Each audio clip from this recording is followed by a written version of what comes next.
débuts au poste de gardien de but, ils se sont faits très tôt, à l'âge de 7-8 ans. Un peu comme tout le monde, dans des clubs amateurs très près de chez moi. Donc j'ai commencé comme ça, puis j'ai pris goût et puis de fil en aiguille, j'ai intégré des clubs plus prestigieux, entre guillemets. Et par la suite, j'ai eu la chance d'intégrer le FC Sochaux-Montbéliard au centre de formation, là où j'ai fait toutes mes gammes. J'y ai passé 4 ans et demi. Et ensuite, je suis arrivé à la Joya et j'entame ma 6e année. Voilà.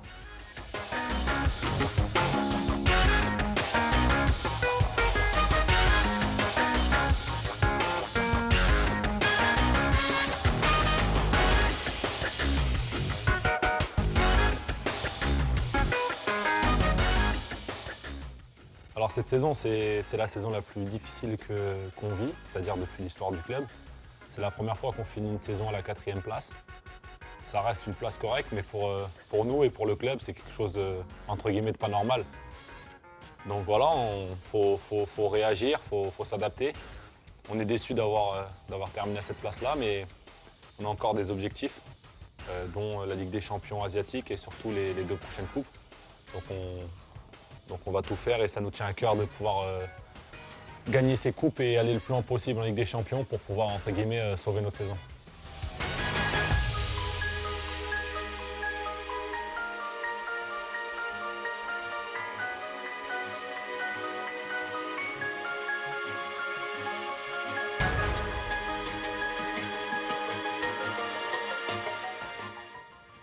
Pour moi, c'est Buffon, pour la simple raison que c'est le gardien qui a la meilleure longévité, la meilleure régularité. Et le poste, c'est ça, c'est la régularité. Aujourd'hui, si je ne me trompe pas, il a 37 ans, 36, 37 ans, et il est au top de sa carrière. Donc pour moi, c'est un exemple. Récemment, je l'ai vu dire qu'il voulait poursuivre sa carrière jusqu'à 40 ans. Donc quand je vois ça, ça force le respect, surtout à mon âge. Je vais en avoir 26. Je me dis que voilà, si je suis ce type d'exemple, je peux jouer encore une bonne dizaine d'années au plus haut niveau.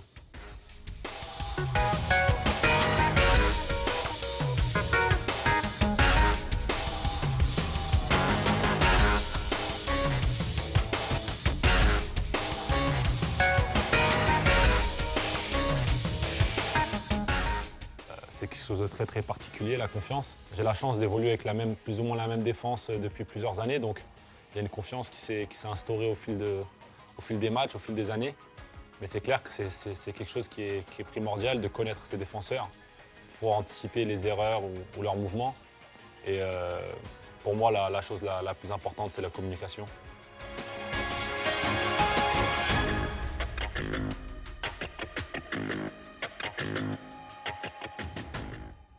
Le meilleur match cette saison, je dirais que c'est le match d'Al Nasser à Al Nasser.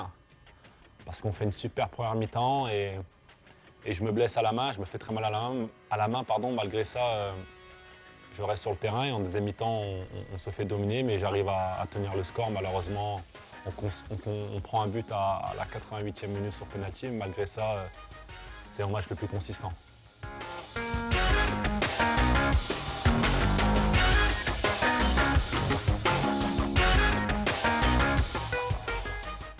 Alors le pire match cette saison, le moins bon, je dirais que c'est à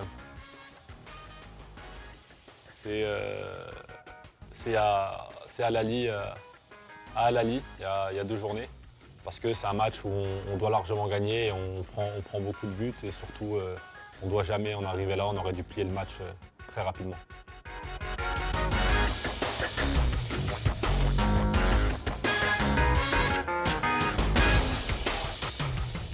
Alors cette année, mon meilleur arrêt, c'est Al Nasser.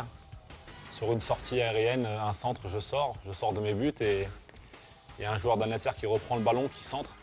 Ça me laisse à peine le temps de revenir et j'arrive à claquer le ballon d'une tête d'un attaquant d'Al Nasser.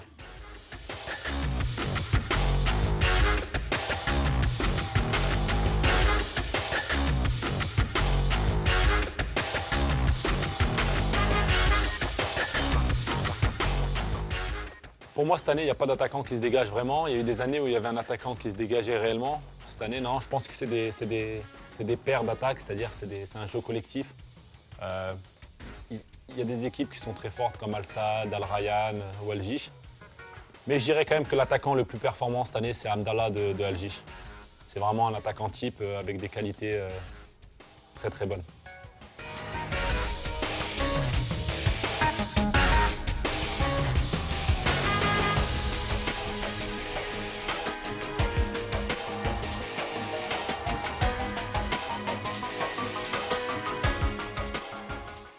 Bah, c'est une équipe qui nous a battus 2 fois.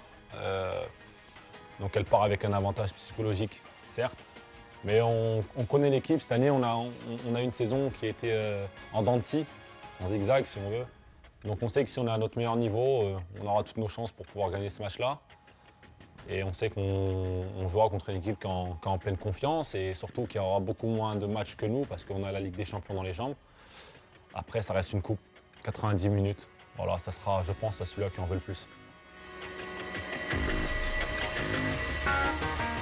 J'ai pas de nom en particulier, mais il y a des joueurs que je trouve super forts, que j'apprécie. C'est Eidos, Ali Assad, par exemple. C'est des joueurs que j'ai la chance de côtoyer en équipe nationale. Donc, mis à part eux, il n'y a vraiment pas un joueur qui me fait, entre guillemets, rêver dans la Ligue cette année.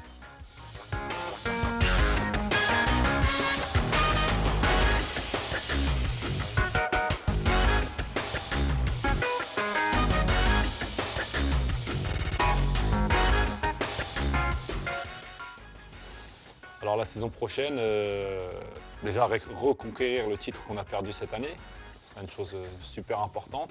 Et puis j'espère pouvoir passer les huitièmes de finale pour pouvoir enchaîner à l'année prochaine, dès le début de saison, avec la Ligue des Champions.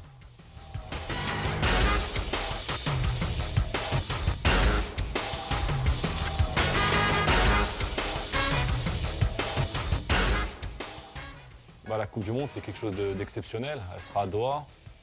Sur le plan personnel, j'aurai une trentaine d'années. Donc normalement, encore compétitif pour cette compétition. Donc j'espère et je travaille pour pouvoir être présent pour cet immense événement au Qatar.